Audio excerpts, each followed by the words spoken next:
Ooh, welcome one, welcome all to the Xbox Expansion Pass, your home for thoughtful discussions on gaming without the console war noise. Make sure you subscribe, be it on iTunes, Spotify, right here on YouTube. I am your host, Luke Lore, the Insipid Ghost. Today, joined as always by my co-host, the intrepid Captain Logan. This week, we are tracking a quieter news cycle, but there is some important context, rather. Hardware sales are down across the industry. We have new insight into the state of game development as it pertains to AI, and we look at the newly launched free-to-play shooter Highguard and where it's landing with gamers. Let's get into it. Logan, we like to start the show by offering words of kindness to those who have made our gaming weeks better. But first, how are you, my friend? Doing good. It's been a kind of light week, it feels like. So I haven't really got a whole lot to really go into as far as like my week has been. It's been pretty standard for all intents purposes. Did the draft over at the Nerd Chat with the auto setup, and I'm already projected to win, so I'm going to take that win and go with it. But You use generative AI, you were telling me privately. Oh yeah. I said, please find out the best way to win in a fantasy league critic.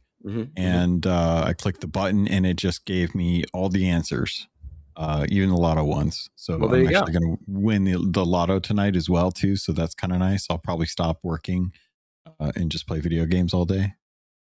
So a win. I did that this week. There you go. That's good, man. Well, I'm glad we I've been under the weather again. I can't seem to stay healthy, unfortunately. This has just been a difficult school year. I think I'm learning the lesson of don't take on so many roles. Give, and then of course your body's like, hey, knock it off. But such is life. I like helping, and so that's what I do. But we are currently braced for snowstorm apocalypse 1, followed by 2. Snow's a little bit down this morning, but nothing on the ground. But as we're recording, it's supposed to arrive and then hit pretty hard today, freeze, hit again midweek, and not really a big deal compared to like northern states here in the US. But because the area is not prepped for it, they don't have the road preparations, the type of things you need to get buses to places, that kind of stuff. So it's hope I have enough TP, milk, bread, and eggs, because goodness gracious, Well, you needed to get that stuff. When this big storm came for us, that was something I was really surprised by. I was like, I haven't seen, like what it's like. We were all here for COVID. We know what that was like. And it was weird to kind of find like a mini version of that when I went to the store a couple nights before the big snowstorm hit Ohio. And I was just like, this seems excessive.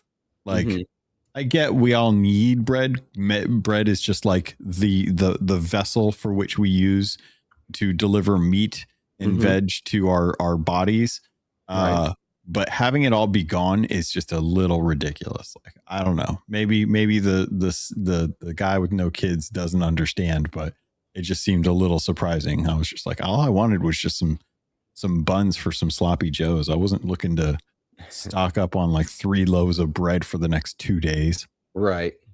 Understandable. It's one of those, I think I have a better understanding of what families go through, or people that, like have big families or big households, that kind of thing. I have a better understanding of what they go through despite being married with no children, like dual income, no kids, right? That said, like it's because I work with children and I'm still far privileged in terms of like preparation. We need less stuff. So, Enjoying that dink life. Yeah. I couldn't think of the acronym, and then when I thought of it, I was like, don't like that. It's a fun word, isn't it? It's something. Well, look, man, I want to give a shout out to a listener who I might have gotten sick, actually, a friend of the show who nobody knows. I had no idea they even paid attention, but my friend Brandon 3D printed an XEP sign. That's cool. Look at this thing.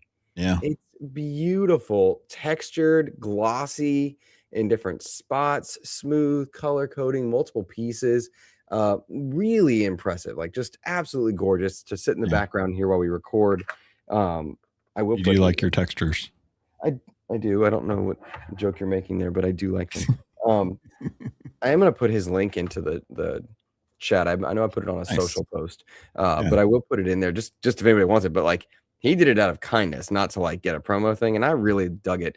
And it occurred to me I also wanted to once again show off our friend Anubis's statue that he made me for Doom. Very cool. Because I look at this every day. I have it positioned next to my signed Henry Cavill poster, so that like every day when I walk upstairs, I see the things I love most, like like possession wise, just for kicks, and it's awesome. Yeah. Was it weird when you asked him for the signature, why or how you managed to get a photo of him like blowing a kiss to the camera? See, I knew you were going to be inappropriate with that. It was a wonderful gift from my wife. It's got Gal Gadot, Ben Affleck, and Henry Cavill all signed on a BVS poster. So she was taking the photo when he was blowing the kiss. We're not friends. We're separated. You and I mean, my wife and I are great. I love her. You and I are shunned. You're shunned. Just asking the questions everyone wants to know. I don't understand. Yeah. So I just wanted to give Brandon a shout out. Generally does great work. I was so impressed. Sorry. Didn't want to distract from that, but yes, it's very nice of him to do that. Really cool.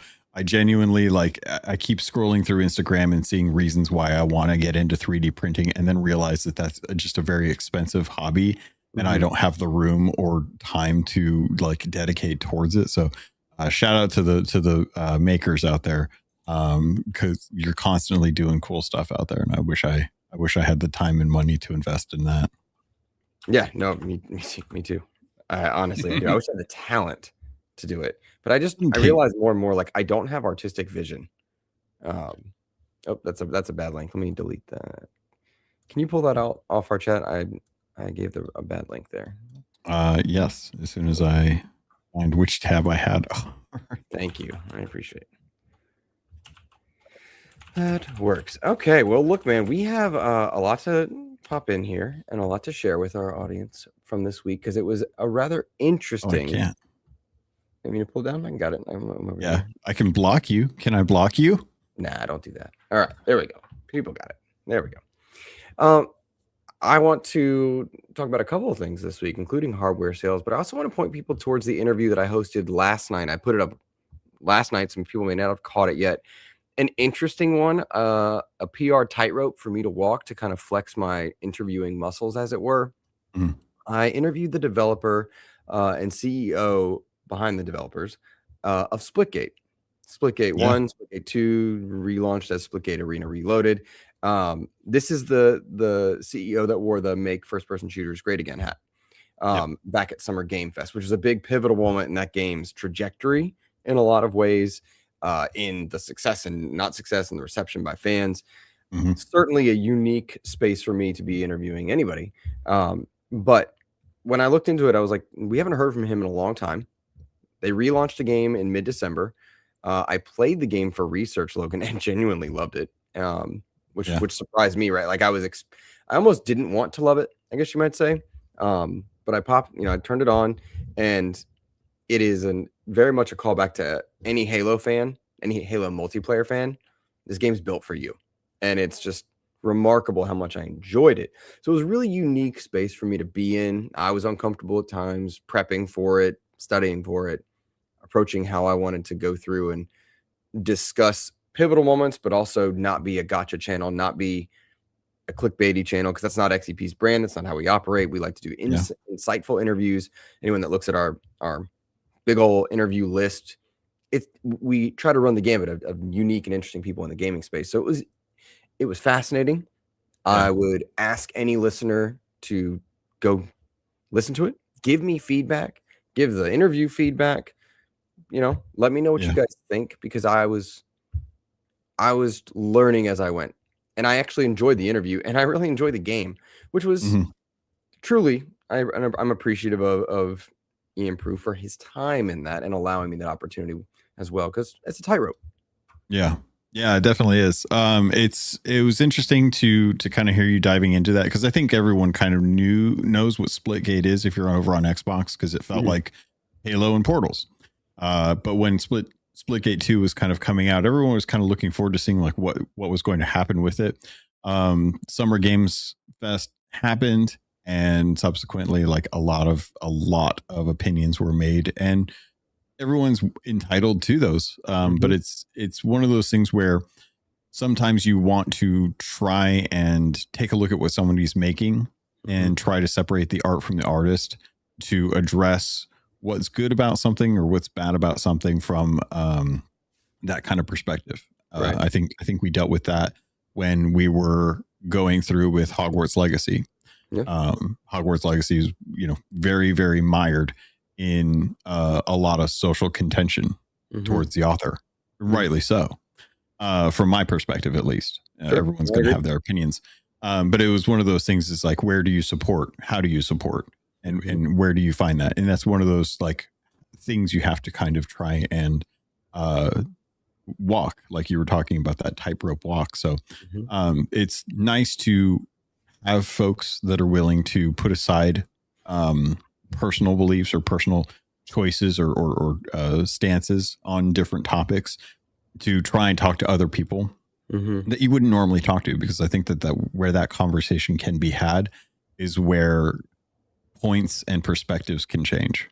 Right. And when you're doing that on top of addressing like a game in the gaming industry as kind of your main thing, that's one of those things where it's like there's ways that you can walk to down a path to try and ensure that you're not tripping over a stick or a rock, and making sure that you do that and do that well can help kind of illuminate you to like the path of a really beautiful like forest or meadow or something like that. And it's going to be a tricky path to walk, but if you can navigate it well, then you're going to be able to, enjoy the experience at the end of the road.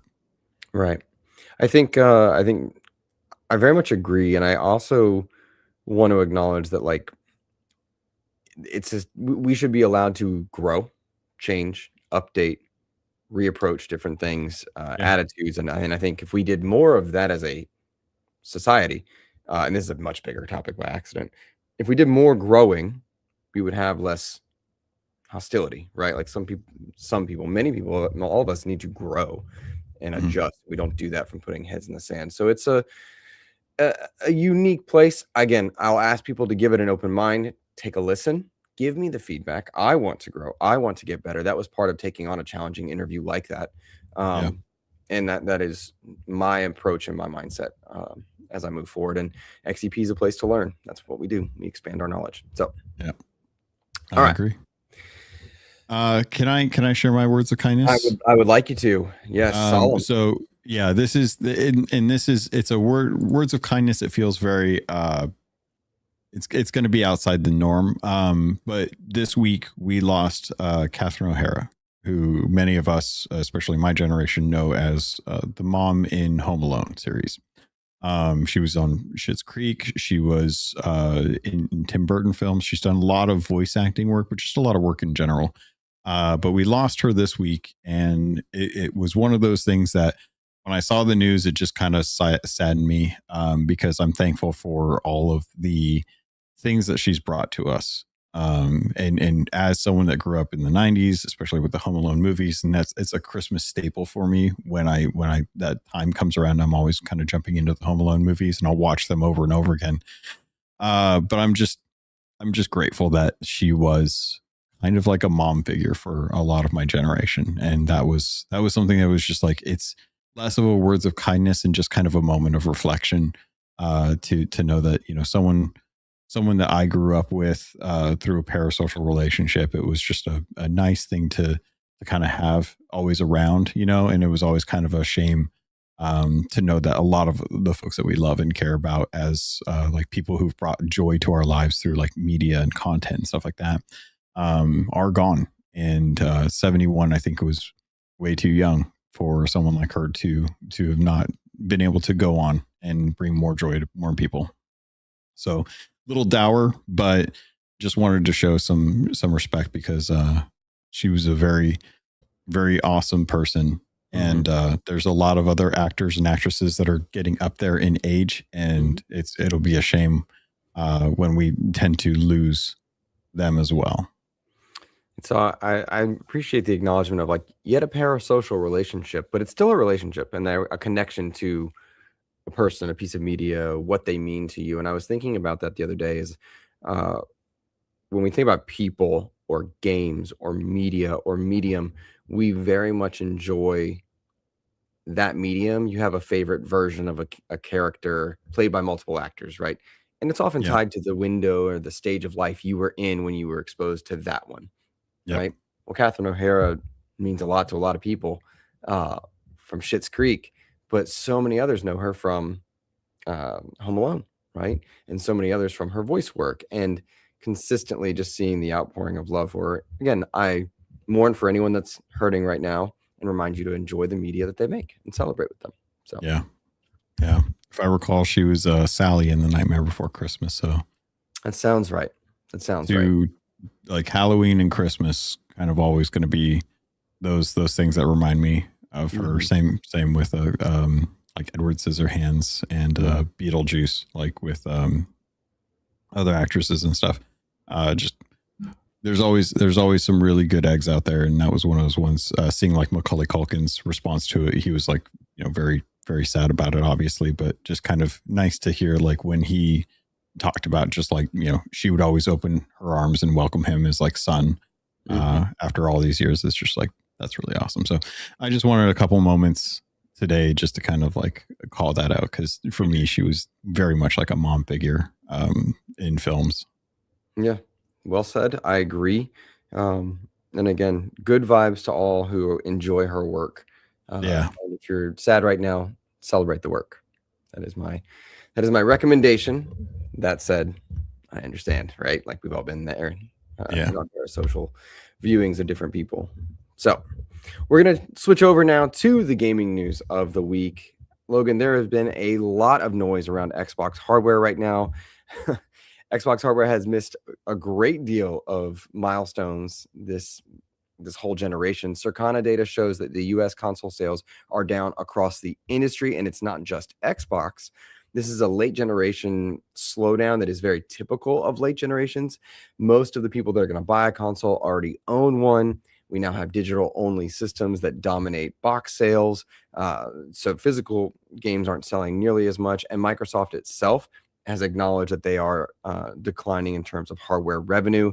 The interesting point that I think is fascinating is that Xbox internally is not judging itself by how many boxes it sells anymore. It's being judged by its engagement, subscriptions, and the ecosystem reach. And to me, that's a very different race than in past generations. That said, it's hard for me to not judge it by how many box sales it's got, how many systems it's selling, because we now have so many first party games coming out. And I really feel like they'd sell systems if they were exclusive, but that's the old hat in me. That's how I tend to look at it. It's very confusing. What do you think? It's kind of a bummer. I mean, it feels like normally these things should be getting cheaper. It feels like we should be like looking for the deals and trying to get folks like, maybe I should pick up like a second one for the next room kind of thing. And that's just not the case. And it's a real shame that the state of gaming right now is what it is, because I feel like more than ever, not only are we getting like some of the best games that we've ever had, and they're all looking amazing, and there's just too many of them, but it's getting harder and harder to experience those, or even want to jump into like the current generation, because so much of it is tied to like the economy. And it sucks to see that. Obviously, like we knew that hardware sales were going to be low and potentially going to be like declining. I just don't know where we go from here. I because it feels very strange. Like I've been sitting here because I have a Walmart close by. That's like my go-to place for stuff when I'm trying to get like supplies, because it's the quickest and it's just where I have access. But every time I go in there, I always kind of go check out the game section to go see like how things are doing in my area. Very small subset of data, but interesting data to me at least. And hardware has been in stock there forever. Like I think Christmas was like the one time where I didn't see stuff just constantly out of stock. But I mean, they've got PS5s, they've got Switch 2s, they've got Xboxes, they've got allies.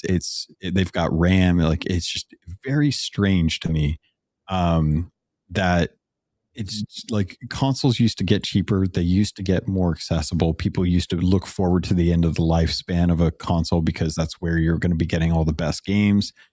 And that's just not the case right now. And it feels strange. It feels like the industry is shifting in a way that I can't anticipate. And that's concerning from a game fan. And it's like my only recourse is, well, Game Pass, I guess.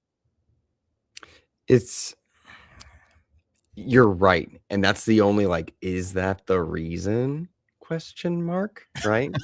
And it's do we want to open that can of worms that yeah.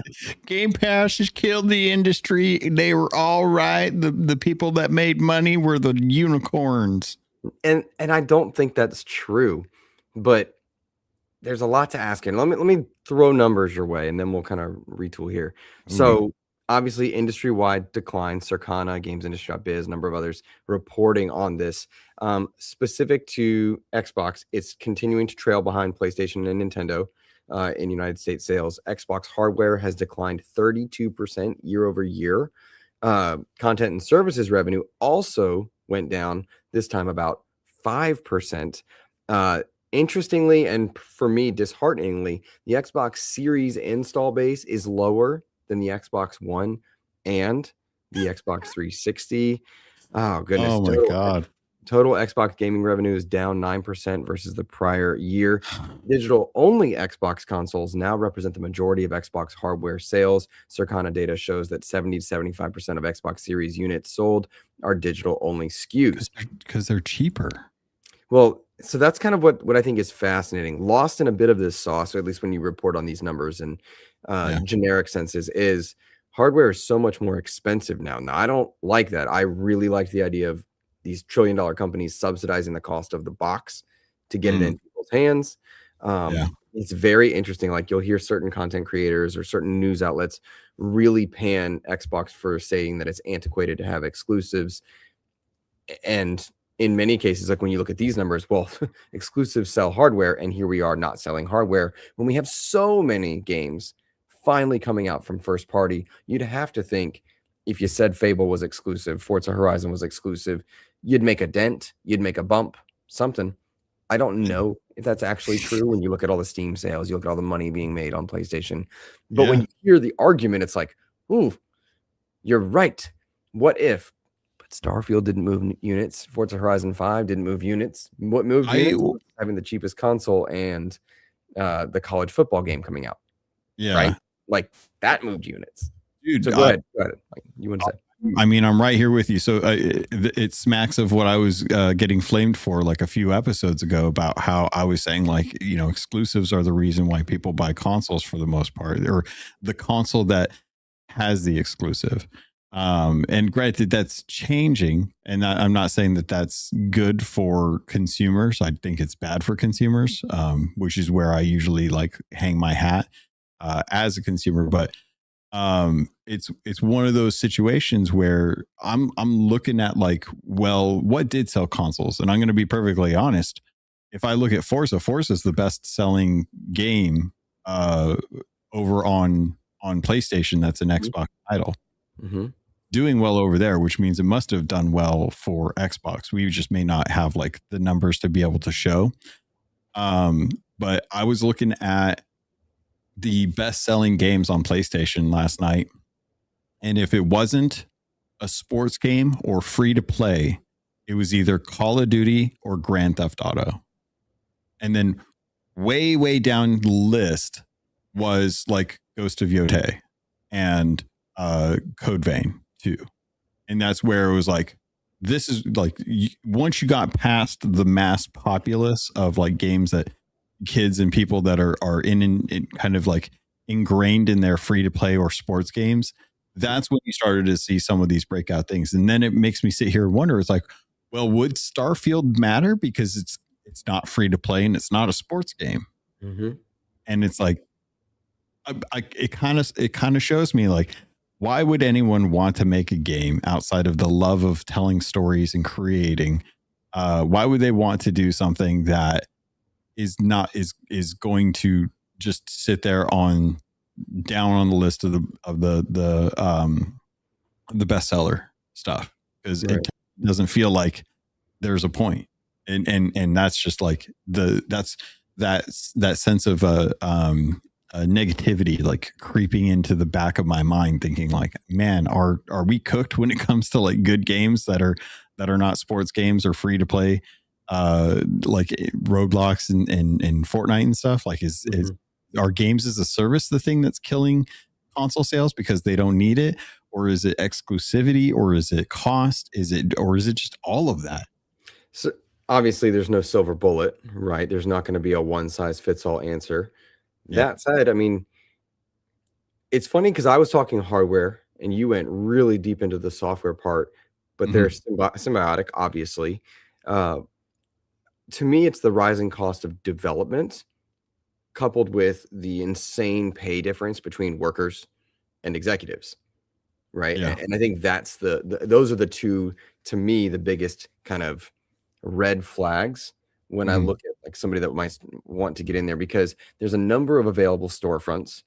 Discoverability is an issue, but we see a number of studios have great success when their budgets are well managed, when their scope and scale are also properly managed. When we're not looking at the outliers, right? Like you can't say, well, Game Pass is great because look at Expedition 33. That's not a fair barometer. Another subset of people would say, well, just make a better game.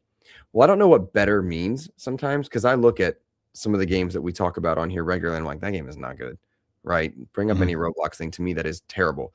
When Untitled Goose Game won Game of the Year or was on that ballot and stuff, I was flabbergasted and frustrated. I'm like, really? Over X or Y? But it resonated with people and gamers played it and liked it and enjoyed it. And then it's like, okay, scope and scale. What are you aiming for? What's your target demographic?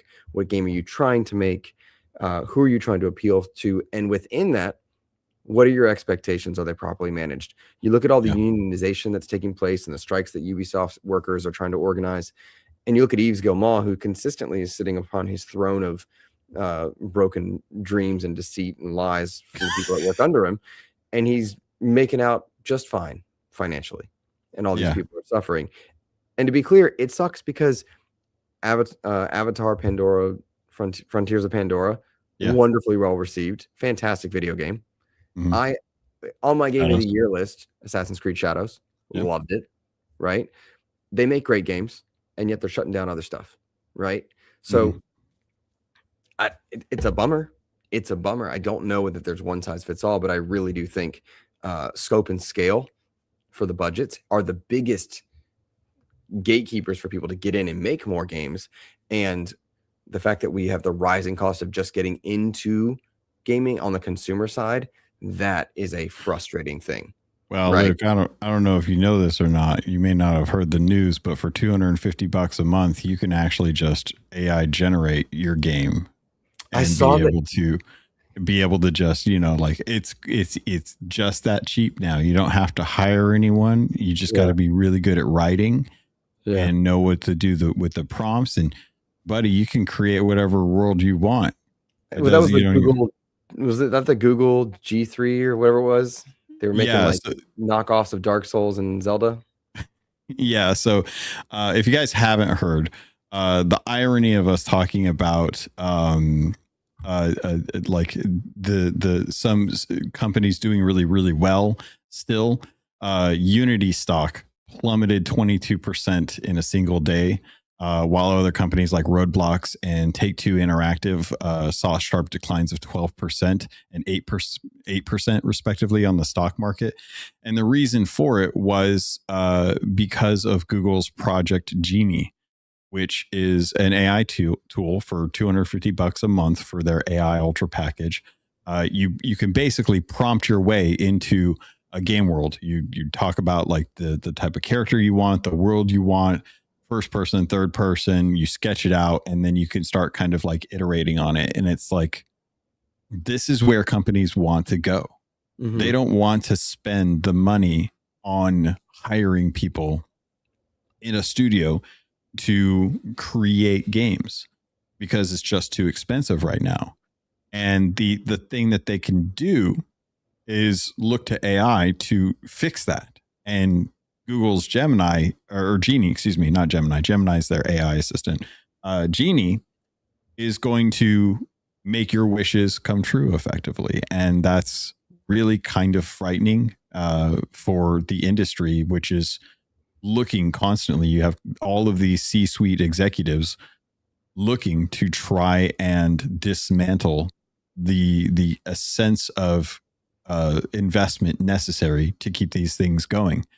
There's a whole Amazon reshuffle going on right now with their games industry teams, and the head of their Amazon games like department is effectively leaving because they're shutting down their MMO.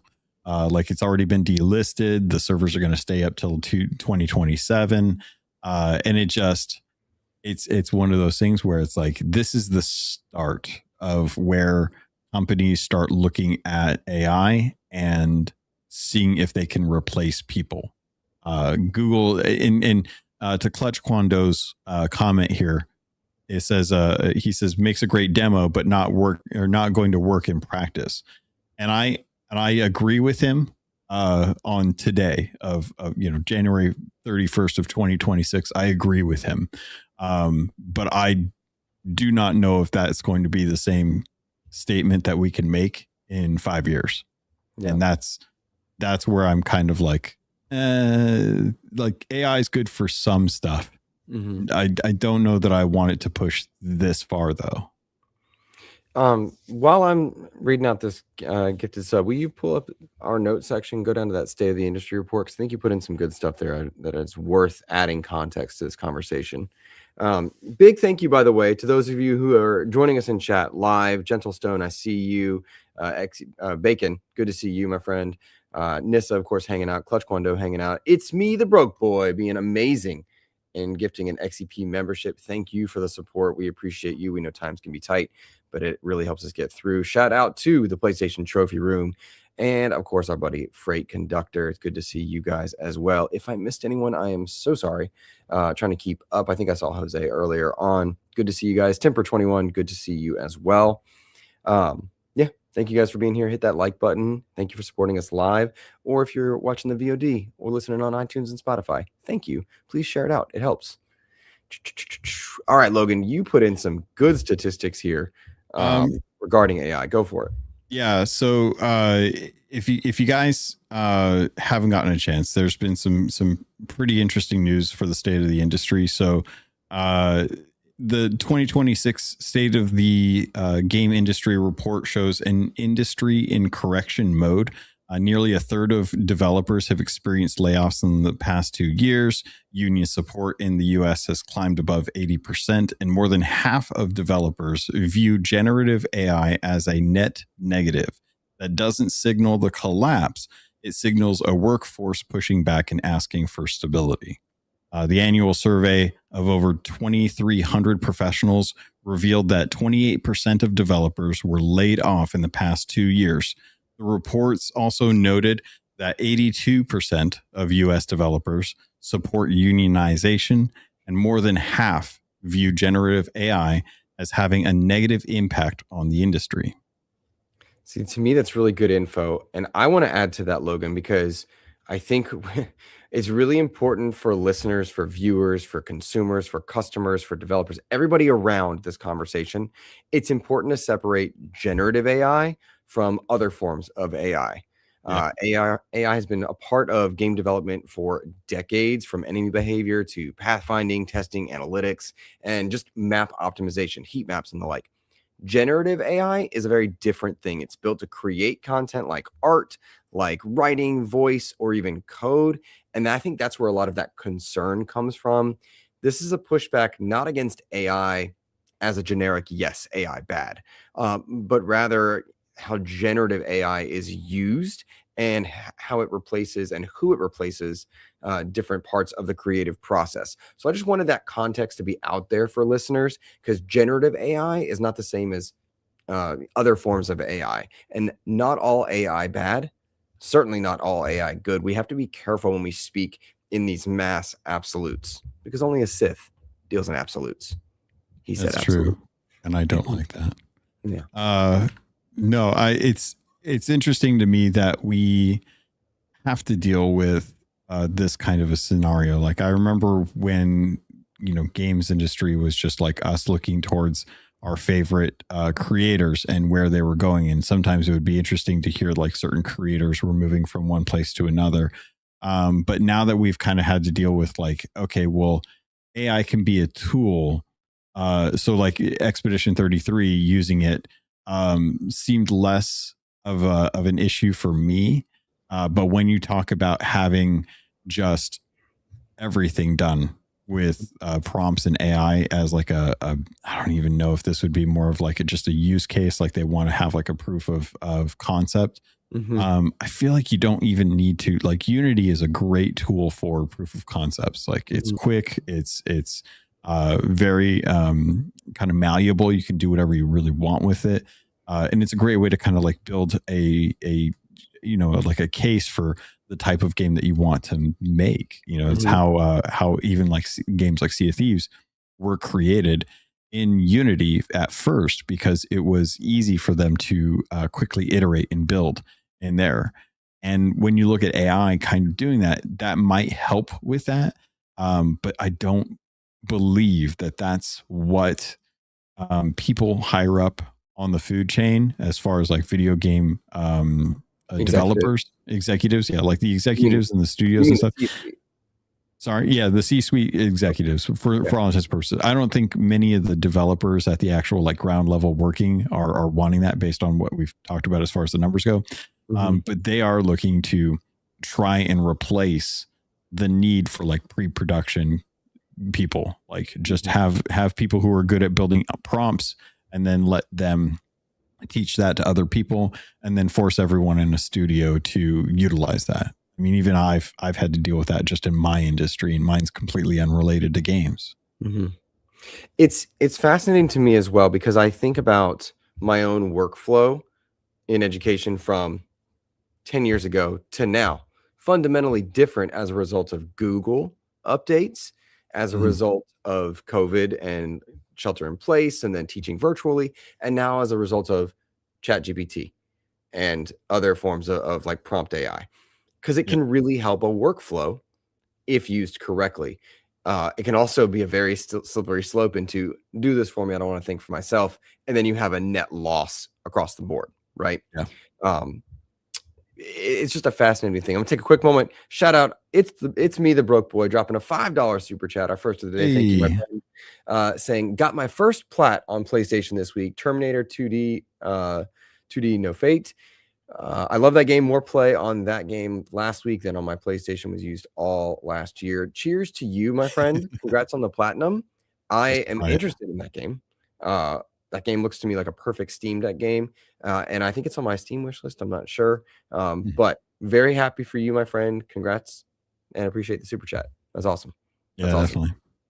It's also fun when you like, Logan, you ever do the thing where you jump in on a platform you haven't used in a while, and you're like, I've just no-lifed this, and I have played this more than I did a year ago. And that's a fun thought.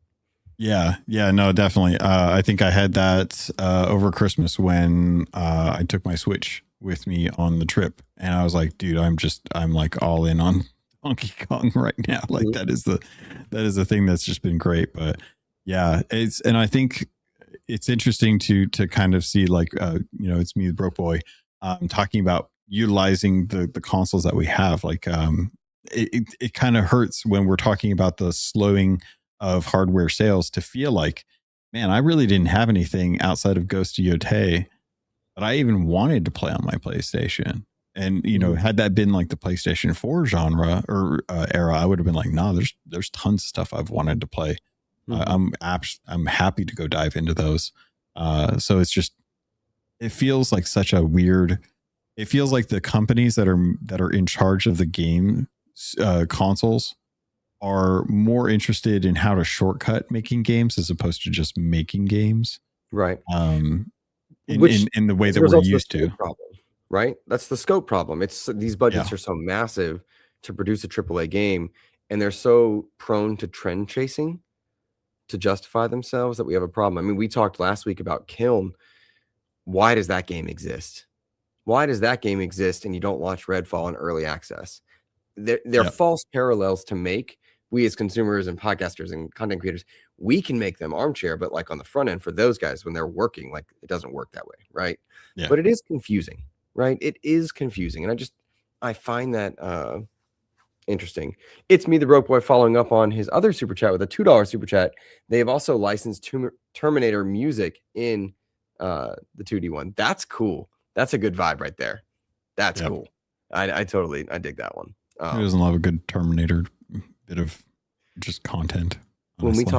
When we talk about what we've been playing later on, remind me to talk Atmosphere because I have a good one. Oh, okay. But I do want to go back to the idea of developers using tool sets and getting more adept with their tool sets in terms of non-generative AI, because I want that to be the case. I want them to get better at using the tool sets they have to shorten development times, to reduce those budgets. But again, I want to be, I'm also cautious, like, let's not slip that slope, right? I don't want, is it Genie making video games right now? I don't. Clutch Kwando had a comment earlier in our chat, very active in our chat today, and you guys have been awesome. Thank you. Talking about like how people were worried it was going to replace development. It's not even close to the case, right? But I do like seeing some of the improvements to all types of media. I like the shorts that people can make with actors and movies and like, oh, this is an alternate scene or could have been an alternate scene in Return of the Jedi. But then like you get into rights, like, are you using that likeness legally? Should you be? Should you be doing that? Should you be sharing that? Could you make that privately, enjoy it in a small setting, but not sell it, not show it? And that's a whole level of frustration. And that's where I think a lot of this unionization and fear from the workers makes good sense. I am hopeful that unionization, because unionization's an interesting thing. Like it can be a good tool to help give voice to people who don't feel like they have it in a company that's bigger than not the sum of the people there, but effectively as far as like weight goes when stuff comes down the line. And I just kind of hope that their unionizations go well and serve them in the way that a union should, and not the other way around, where people feel more press gained to have to join a union without any agency, because that can kind of be an issue, especially when the people in a union don't necessarily fight for the workers the way that they ought to, and they instead just kind of collect dues. Are you speaking on a big scale or something you've heard in gaming? This is a very big scale. This is something that there's companies that don't want unions because it removes the control that they have, the power they have over the workers. Whereas some unions, in some cases, are turn into that, and then don't necessarily take care of the newer employees as opposed to the veterans that have been there from the get-go. So with this, what I hope is that if the game industry is going to see en masse adoption of unionization, that they do so with the sense of trying to retain what I think a lot of us see with in the films industry when writers go on strike. It's because they want better control over their livelihood, and we tend to see that in a consumer perspective. Is there's generally like a few years where just movies and TV shows are not great. Especially if they're like seasons that are just like, oh, that season wasn't good. Oh, well, was that because that was when the strike was going on and they had to hire non-union workers to write the script for the show because they couldn't stop the show? Yeah, and that's what happened. So I'm very curious if we'll start to see stuff like that, where games that are in the process of being made end up getting canceled because the unions can't get a negotiation set in stone with the studio that is, for whatever reason, not allowing them to make in a way that is sustainable for the creators. And then as a result, we start to see AI be more of a tool that people want to use because it's not something that you have to worry about unions for. That's an interesting take. And I wonder if there's any foundation in like some of the recent Ubisoft stuff where they canceled 6 projects, some of it which have been in development for years, had to be very, very far into development on a comparative scale, and there were mass unions, and they're talking about doing mass worker strikes and the like. You also look at Rockstar firing a whole division, and they're like, this is related to unions. And I'm like, I don't know. I also think that for all our talk on this, amateur talk, by the way, like we're on the amateur armchair side of this. Yeah. No one cares. Not a single person really cares when they see it on the storefront. Like, that's the game I wanted. I wanted the next blank game. Yeah. And they're not going to care if AI made it or a person made it en masse, if it's fun and it's more of what they want. Right? Mhm. Like, let's do a full transparency mode. Like, Luke Laura has been wanting desperately another Arkham game. We're going to talk and pause that briefly. Freight Conductor dropping a $25 super chat, as well as a ball cross pit code, ball pit code there for anyone that wants to take advantage. I'm going to leave that on the screen there. Thank you for the super chat, my friend. I appreciate you being here, supporting the show. And if you get that code, please, please, please, please thank Freight Conductor and let him know where to, or that you got it, I should say. Yeah, that it's claimed. I have a doc of like Steam codes. I'm ready to just like start sending out from like when you buy those mystery game bundles, whenever you buy a game that you want on like Fanatical or the like. Yeah, I got like a whole doc that I'm gonna send people when Steam Machine comes out. Just like, here, enjoy. XEP dude, customers, just cause. Kind of crazy that Steam seems to be the way that you can enjoy providing games to people as a result of Steam codes. Like, it's crazy, like the deals that are out there, like Humble Bundle and Fanatical and stuff. All of those are avenues to get games in a way that is just kind of like subsidized that we don't typically see. And it's like, I don't know, man. We get good deals on consoles. We generally get pretty good deals with consoles, but those deals are not any any better in generations past. No, I would say like now recently, like we've had pretty good game sales on stuff. I just think that the sales that we get are similar to Steam. I want to pause you before the comments come after you. You mean, my friend, game sales on consoles? The way you worded it was like consoles, you get good deals if you buy a console. It kind of like the sales that we see, like the winter sale and the summer sale and stuff that we see for games on consoles, I think are for games. Yeah. That's what I'm saying. Okay. Yes. I thought the way you worded it was like people buying a console get a deal, and I was like, wait, Logan, we just spent a whole segment saying it's not working. I got you. Yeah, no, sorry. The idea is we're talking about getting good deals on games, whether it's on Steam or on console, and I think that we've seen good deals for games like through consoles, storefronts and stuff, but generally like Steam still kind of wins out in that sense. And I think this is like one of those examples. Shout out to It's Me, the Broke Boy, who was able to redeem that code. There you go. Thank you, Freight Conductor, for gifting it. Thanks. You are awesome. PlayStation Trophy Room saying Karn is excellent, by the way, y'all. I've heard rumors about that one. Not rumors, I'm sorry. I've heard scuttlebutt about how good that one was. I'm anxious to check that one out as well. Yep. I forgot Ubisoft. I don't know where we were in that. We'd been talking about unionization and moving to AI and stuff. Yeah, Ubisoft canceling a lot of projects and stuff. Yeah. Okay. Well, I want to shift over the idea briefly because we mentioned the Steam Machine and we've talked about console sales for Xbox. And I know I keep talking almost every episode about how excited I am for that Steam Machine. You were talking about how easy it is to spread the love of Steam codes, essentially, in games on that platform. Mm-hmm. And I consistently think about what sells an Xbox. Why am I willing to go to Steam Machine?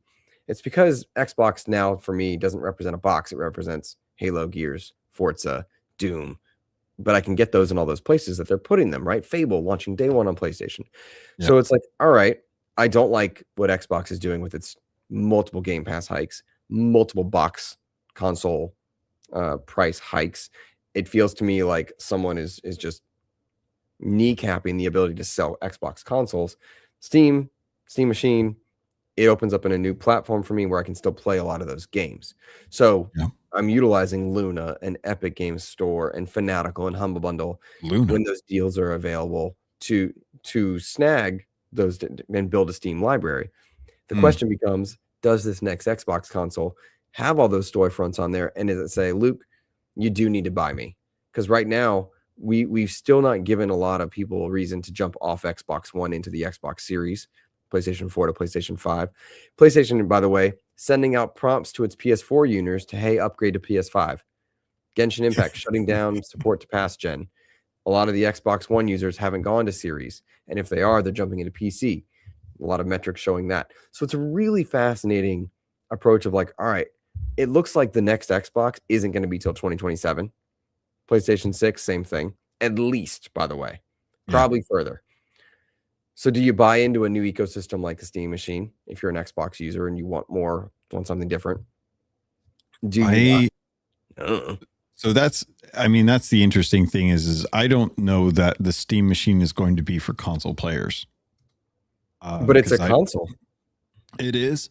But I don't think that the console people know or care about Steam enough if they aren't already like part of a PC experience. Mm-hmm. They may have like had friends that have talked about like PC experiences and like what they've liked or what they haven't liked. But I don't think that we're going to hear people that predominantly play on a console show any interest on what a Steam machine can give them until at least a year or so after it's out and people continue to talk about how good the Steam sales are and how you have access to it on your TV. I think that this is going to be something that is just going to be for PC game enthusiasts who are looking for something that's in a more relaxed experience compared to sitting in front of the computer all the time or having a Steam Deck when they're like in bed or something like that. Mm-hmm. I'm interested to see if they launch a game alongside of it, like if they do the Half-Life 3 thing, or I think, is it Deadlock or whatever the secret game that everyone knows is, like whatever. Do they give you a reason to go into the Steam ecosystem and then maybe draw a few more people? Because the allure for me is I do want to be sitting on my couch. I don't want to be in my desk area. I love my Steam Deck. I'm building that library. I've got progress in games. I love cross progression, by the way. So yeah. Is that the way to do it?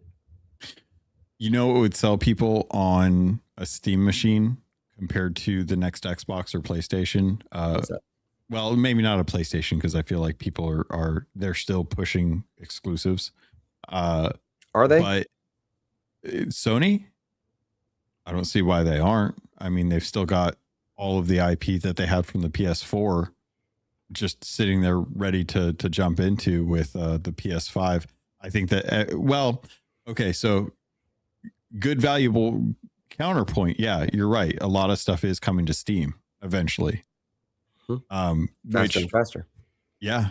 Which I guess makes a strong point about the fact that right now, I would say that if console players are looking to have both Xbox and PlayStation, the Steam machine is going to be a good sell on them. The thing that I think would actually sell Steam machines more is not having to subscribe to a service to get access to multiplayer and cloud saves, which I think is the boon of Steam right now is we have our PCs, we have our Steam Decks. You don't have to pay a monthly service, Luke, to play your Steam Deck online. Good point. I think that antiquated sense of having to have that monetization for cloud saves and multiplayer that has only ever plagued consoles would be a fantastic sell point from Steam to sit there and say, hey, are you sick of paying for Game Pass and PS Plus to get free games from time to time, but required if you want to have access to your cloud saves and your online multiplayer? Well, that's not an issue with Steam because we're PC based and that's never been a thing. The funny thing about like referencing PlayStation in this is, did you see the Helldivers 2 numbers? Yeah, I actually think I had those pulled up recently. So where you pulled those they hit 20 million 20 million sold. 1.6 million of that is Xbox, and you're like, oh, Xbox only 1.6. Mind you, it came out a year later, right? Yeah. Only I think 5.8 of that, 5.8 million are on PlayStation. This is a PlayStation first party game. And 1.6 million on Xbox is nothing to slouch at. The game came out much later, right? That's August of last year, wasn't it? Yeah, for a game that has a purchase point and cosmetics inside. Then you have 5.8 or so million on PlayStation. That means you're north of 13 million for your PlayStation game on Steam. Yeah. What are you teaching the C-suite at PlayStation?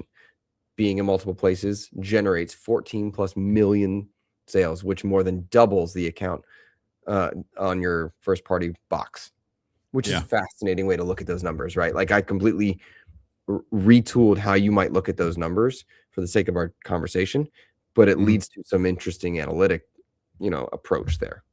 Yeah. It was Alinea Analytics, by the way, that did send those numbers out. Just to shout out that source. Yeah, it definitely, like if I was PlayStation and I took a look at those numbers, I would probably say, yeah, the 30% hit that we took putting Helldivers on Steam more than made up for it, because we weren't going to get those sales on the PlayStation, clearly. And with Helldivers being one of those games that just did really well on Twitch, much in the same way that like Arc Raiders did. I'm not surprised if Sony decides to start pushing some of those titles, especially the budget ones that are at the $40 price mark.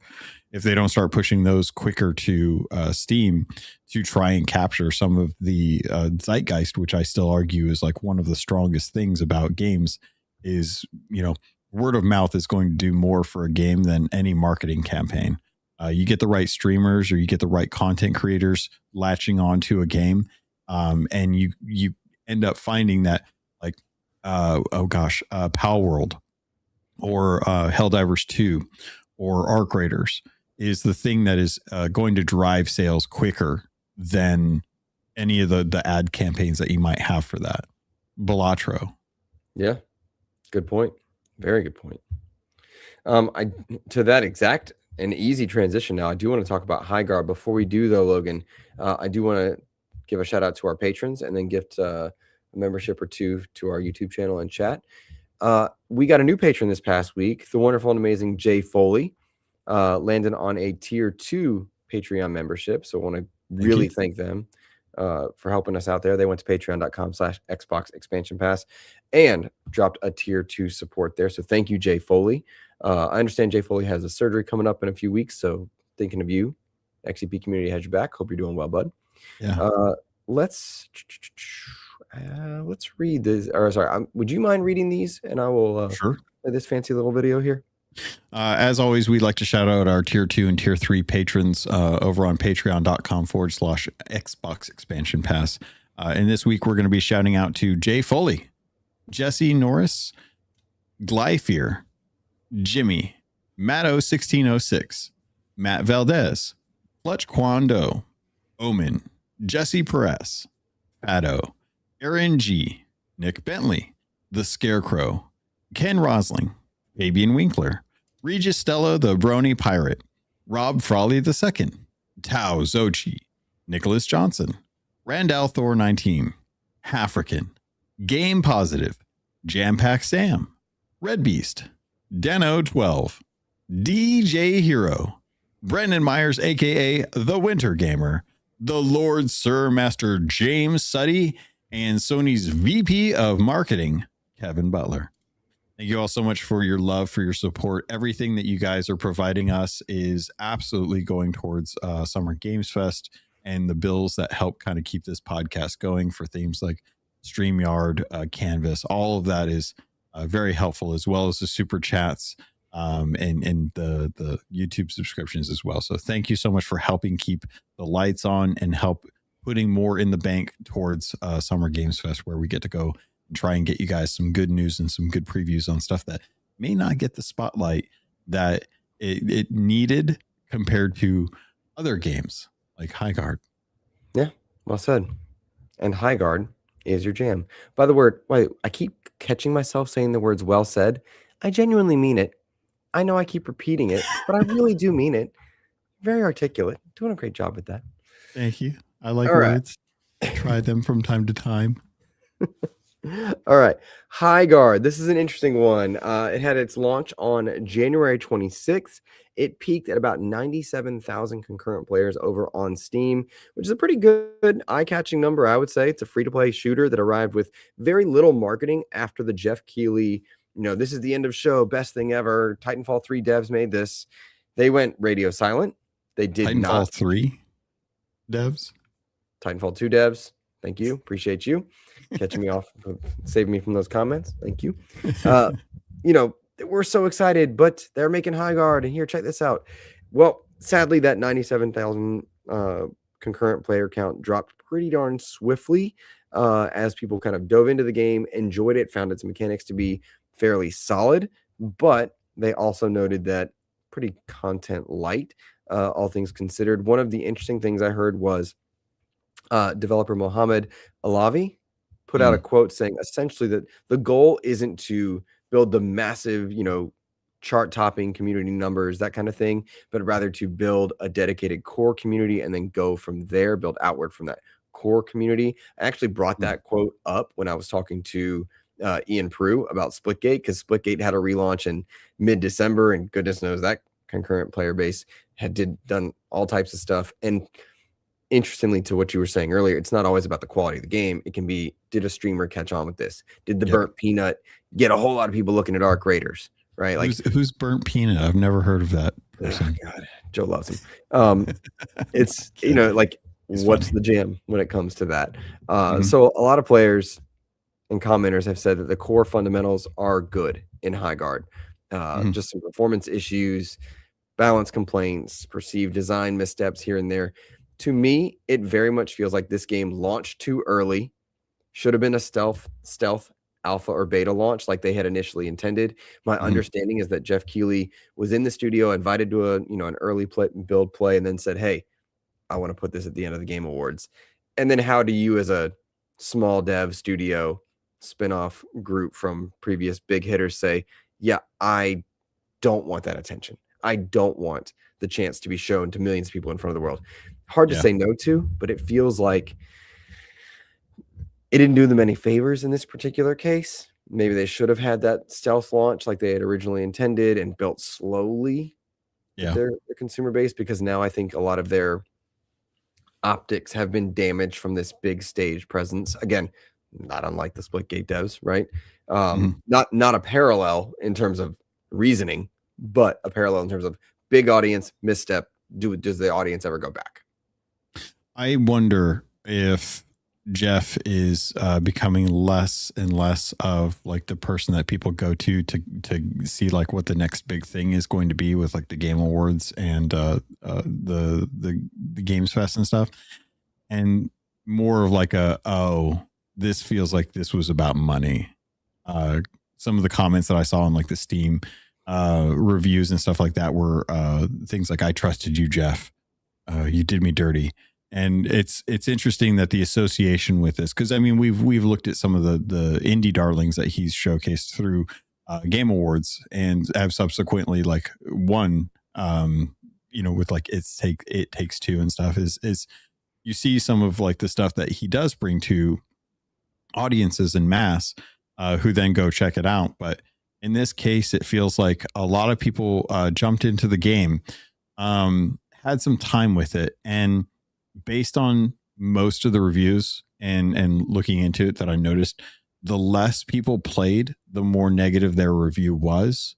The more people played, the more positive it was. And I wonder if that's because there's just a weird on-ramp, or there's a gameplay loop that feels strange. Like you generally do have to kind of go out and mine your currency, which feels more like a MMO style of design choice when it comes to a shooter or a game compared to a shooter. But I think that in this situation, Highguard has an opportunity to kind of like do something interesting. They're bringing in mounts the way like Paladins had mounts. You guys remember Paladins? I liked Paladins. Paladins was fun. It was fun. I mean, it was Overwatch, but it was fun. And I think that that's one of those situations where we are looking at games that are still very similar to each other. And I think that Highguard is unfortunately too similar to other games that are currently on the market. And when they first launched it, they didn't have a 5v5 mode, and now they have a 5v5 mode, which just kind of says like, hey, this isn't like a Call of Duty mode that's like from Apex Legends or something, or like Apex Legends with their 3v3s in their battle royale kind of mode. They're just going straight Overwatch at this point, or Paladins, and I'm just kind of concerned that it's not a distinct enough title to be able to rise above like the namesake. Like if you go check out like the Steam name or like description for the game, they've taken off the actual like bit From the about them. developers up, Yeah, right? who the developers were. Like they've taken that off of that, because I think that there's a pedigree expectation there, and when you don't fulfill that pedigree expectation, you start to run into stuff like Callisto Protocol, and Right. hopefully the devs, hopefully the leaders over at I almost said ad hoc. EA That was a totally different thing. for Apex in them, or you go No, for Highguard. Hopefully they don't just like ditch Wow. the game the way like the CEO for Callisto Protocol did after a while. Yeah. No, you're right. And to go back to like, is Jeff Keighley kind of a tainted source of water at this point? He's definitely running the worry of, did the hero live long enough to become the villain? Because I will never take away the massive impact he had at bringing attention to video games in the gaming space and developers early on in the Game Awards, saving the Spike Game Awards to switch into what it now is. And I really liked the early days of like its current version, right? Mm-hmm. Where Greg Miller was trending gamer and they were really trying to do something with Future Class, and they were spotlighting developers, but it truly does feel like it's become money. And you're at Summer Game Fest, and we really enjoyed Summer Game Fest. I'm hopeful we get to raise the money and go back and do that stuff. But like, there's definitely a sentiment of when he's around, there's an odd feeling. And true, like the man had his computer on full brightness in a dark theater 2 spots over from me, Logan. I was trying to enjoy that Gears trailer. He did not use dark mode, and that's where I'm upset. And I will never not be upset about that. I don't know how you can trust people that don't use dark mode. It's concerning. Especially like in darkened areas. Like it feels weird. It's like a vampire trying to like get a semblance of what the sunlight would have been like if they remembered. Yep. It's bizarre. It's hard to trust. Yep. Agree. All right, Logan, let's see here. I think we had a few listener questions over on the old Discord. We had one from Todd Oxtra that I'm going to drop here into our chat. Todd Oxtra asks, for the next Xbox console, what's the simple message to customers to get them to buy, knowing that they've said they are going premium and it's essentially going to be a console version of an Xbox Ally? We don't know anymore what that current vision is, was my kind of first response to that. You got to talk about features you offer that your competition does not. I really do struggle with the whole, how do you sell a console without exclusives? Counterpoint, I'm interested to see if the Steam Machine launches next to a Half-Life or something. Does it move numbers? Don't know. It's got to be storefront. It's got to be giving people a reason. And yeah, that premium rings a little different in a world where RAM is being bought up by OpenAI and console parts are insane and PC parts are more insane. So yeah, I don't know, man. That's a good question. If you're gonna sell a premium experience, you have to offer premium quality content for that experience. You're not going to buy an expensive car with a really shoddy interior or a bad engine. It's the irony of people buying Mustangs that are 4-cylinder Mustangs. It's one of those things where if they are going to, and I think that they wanted to do that with the Series X. I genuinely do with the X and the S. I think they were expecting Halo to be a lot better than it ended up being from a holistic franchise perspective. Not to speak to the actual like campaign, because I still think that Halo's campaign was good enough Yeah. They just needed to stick with it. I knew that the cosmetic and the battle pass system for the multiplayer was going to bomb as soon as we did the flights for that. But that's all kind of like bridge under the water. Can't look back on that one.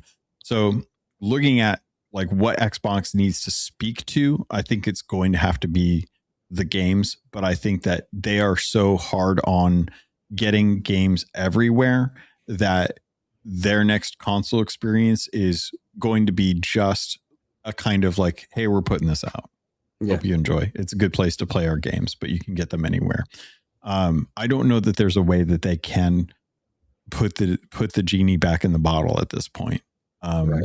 The damage is done. The exclusives are nothing on Xbox because they'll eventually make their way over to other platforms, and because of that, it does not incentivize me from like an Xbox fanboy perspective to hold much stock in the reason why the Xbox's hardware is going to be anything better or equivalent to like a PlayStation or a Steam machine. Right. So it's probably going to come down to cost and feature set, because I will happily play my Xbox games. But if we're seeing them adjust how like the UI looks for Xbox cloud gaming, and think about how that's probably going to be like the future version of the UI for the Xbox console, it's too similar to what we have now to really be anything so different that I'd be like, oh yeah, I want to experience that. Mm-hmm. I don't. I have a version of that already, and it works just fine. Right. I think you nailed it right there, and it even leads me, the guy who created the Xbox expansion pass, who's been podcasting about gaming for a long time, has been in on Xbox and sold plasma for his 360 and loves Halo and has a Doom tat, Gears tat. Like, I love Xbox, but I don't think they're giving me a reason currently to buy a next console. I await changing my mind. I await seeing more information. I think that's important for everybody to keep an open mind on things and be willing to change your opinion. But right now, I don't think they've given us that, right? And Yeah. I am willing to go to a place where I can still play those games and get more value, because I'll always go where I get more value. I went to PS4 at launch off my 360. I came back to Xbox, and they're doing insane deals and had Game Pass at a great price, and we're making the games I wanted to play. And so I'll go where I feel I'm most loved and appreciated as a gamer, and I'll continue to cover gaming and Xbox out of enjoyment, right? And that's just where I'm at as far as kind of the future of Xbox as a brand at this point. Yeah. To be clear, I feel the same way about PlayStation. I feel like PlayStation, right? Sorry. I agree. I'm sorry. I keep cutting you off today. I'm getting excited. Oh no, be excited. We're here to talk about games. I feel the same way about PlayStation, because I am still waiting for my next God of War game. I'm still looking forward to Interstellar. Intergalactic. Yeah, sorry. I'm very much looking forward to like what their games are going to be from their first party studios. But right now, games like Saros are a little outside of my band or my wheelhouse as far as like games that I like to dive into. So I'm kind of waiting for the games that I'm going to be excited about, like Wolverine and stuff. But that's all this generation. So I think the idea and to kind of tie in this to the next question with the rumors of the PlayStation 6 being delayed to 2027, if those are true. Do you think that Xbox follows suit, and should they? From Kevin Ainsworth over at with Sam. Media. Sorry, Save Game Media. Yeah, Save Game Media. But they talked about this on their episode this week, as far as like the delay and if it's necessary. And I genuinely feel like that it is okay for us to get to that point, because the thing that's going to sell me on games are all things that I think they're making for the PlayStation 6, as well as the PlayStation 5. And I've yet to see a good use case, even with their Pro, to justify like upgrading compared to why I would want to upgrade, which is the games that I want to play looking even better. And I don't see that being the case with an Xbox. So I actually think right now, like the Xbox and the PlayStation have a real problem with perception for why their consoles are going to be worth it for a next generation. I was muted. I didn't want you to have to hear the typing. I was thanking It's Broke Boy for joining us. They're off to get some food. No worries. Yeah. How dare you, Luke, thanking people? Yeah, you know. Yeah, right now there's no reason to buy an Xbox Next or PlayStation 6 and delay it all you like because it's too expensive and you haven't given me a reason gameplay wise to need one. And you gotta, I strongly think you gotta find a way to cut off the PS4 and Xbox One. I don't know how you do that when you're making all that money, but you got to find a way in order to move the industry forward. But is that ultimately detrimental? I don't know. Is it going to move forward enough to justify that, though? That's the issue that I'm running into, because we like currently Sea of Thieves is kind of like the go-to example here. They've always said that the Xbox One has never impacted their server status or the issues that they run into with servers. Like they've constantly, people have asked, Sea of Thieves, please cut off the Xbox One. We're so tired of it having to be supported. It's holding back the game. And every time the studio's like, it's not holding back anything. It's not what's holding things back. And I'm like, I believe you to an extent. Yes. It's like, all right, buddy. Yeah, like I believe them to an extent. But I think that obviously those console generations have hardware limitations. And I think that Xbox and PlayStation right now are kind of in the low category as far as like PC specs for when games come out. And, unless games figure out a way that they can do something like we saw with this generation, where you're seeing like simultaneous worlds being able to like be rendered at the same time that are completely different. We saw like Ratchet and Clank and Medium as like the early examples of what they can do with some of the new hardware as far as like their actual, what's it called? Rendering tech in the fast speed of the RAM and the SSD. That's what I was going for. Them being able to utilize that kind of stuff well for their gameplay, I think is more important to me than whatever it is that they think they can get eked out with the resolution and the frame rate. Because I think that's going to be the thing that everyone realizes is the weak point of the Steam machine that is going to hurt it from a console perspective. So they're going to have to do something that is more than just, hey, you get more frames and better resolution at this point. Good point. Okay. I'm with you on that one. I am curious to see the reception on that hardware tech. And I'm curious about VR as well, but that's a whole different thing. Yeah. Logan, I want to talk about something I've been playing because I'm living in this world right now in the best of ways. I like to go on my deep dives. Yeah. How's the atmosphere? Oh, goodness, man. So we are in season 4 of Stranger Things. It started like 3 weeks ago, right? Or something like maybe a month ago. So season 4, loving it. Dead by Daylight just dropped its next round of Stranger Things content. So it's chapter 2. They also cleaned up chapter 1 stuff. They put 11 in the game. They put Robin in the game. They put Dustin in the game. Vecna now joins the Demogorgon as a killer. The whole season is framed around Stranger Things. So you can be in the Hawkins lab. You've got all these other things there. And I'm not doing any spoilers because I don't want to know them, right? I'm still in season 4. But it's cool, dude. And like now that I know these characters and I'm playing through and seeing the Easter eggs and this thing, and like, I love when like there's a Star Wars season in Fortnite, or we're deep in Marvel stuff, and then Marvel Rivals does tie-ins to its movie. I love that stuff. And so like I'm in this world, and they've really done a lot of like optimization, which I wasn't expecting. So for someone like me who has loved Dead by Daylight and is now loving Stranger Things, and all this stuff is in there. There was a lobby where it was all Stranger Things survivors and Vecna, and we were in Hawkins lab, and I was just like, no way, bro. It was so much fun. And I know I put it on my Blue Sky, but like just the menu, Logan, the menu was just, it was a vibe, and I loved it. That's cool. Yeah. I'm with you, man. I think that games like that can it's really cool when you already have the base of the game and you're like, this would be a cool like X game, and then you actually see like the game come out like that, where they get the rights to do it, kind of like Sea of Thieves did with Pirates of the Caribbean.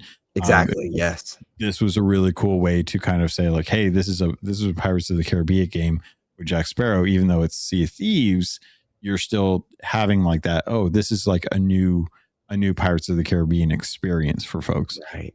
So I'm glad you're really enjoying that. I am actually curious to find out which season you liked more between 3 and 4, because I think 1 and 2 are kind of like, they're good and we enjoy them.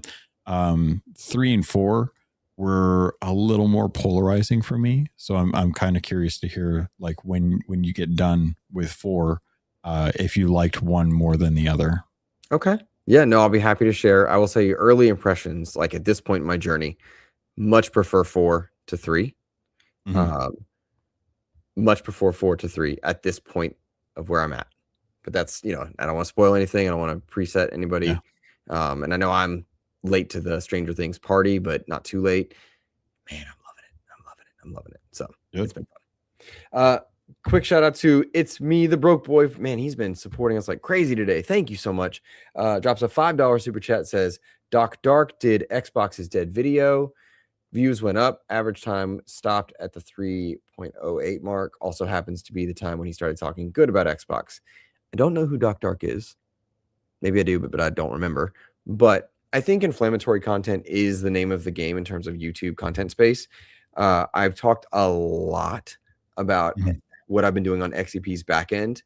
You can go back and look at a format change to all our channel descriptions, titles, tags, really trying to, I guess you would say, professionalize, but also bring eyes to our content through just back end optimization, right? Like, it's been a journey, Logan, because man, I looked at my Suicide Squad review and I'm like, the script's really good. I don't like how I did this. I don't like how I did that. Looking at like our video editing from that one very early on, where we did like a joint kind of crossover one, to when our individual growth in our coverage and stuff. It's really interesting. But I do know that inflammatory or negative stuff does get more views, which I don't like. Right? I don't like that. Someone was talking about Mr. Matty Plays on our last week's episode. Yeah, he's pretty negative lately, but it's also his channel to live, his business while he's making a game needs to get views to sustain, and a negative thing get more views. Then there is an incentive, conscious or unconscious, to do that. And again, Matty Plays, I've had one opportunity for him to join us.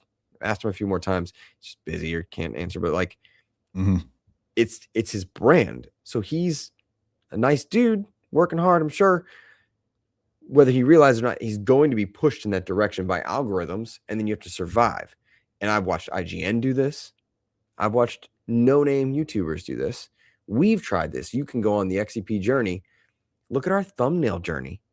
Look at our title journey, which is now being kind of slowly optimized and stuff. But like, we're all trying to figure it out.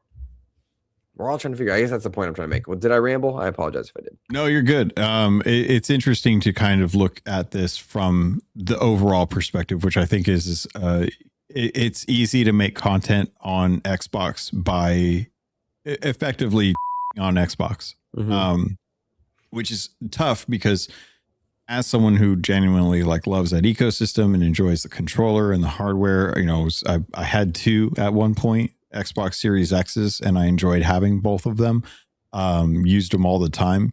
It's tough when, from my perspective, I want to be critical about the choices that they're making because I don't like how they have had an opportunity to excel in the industry.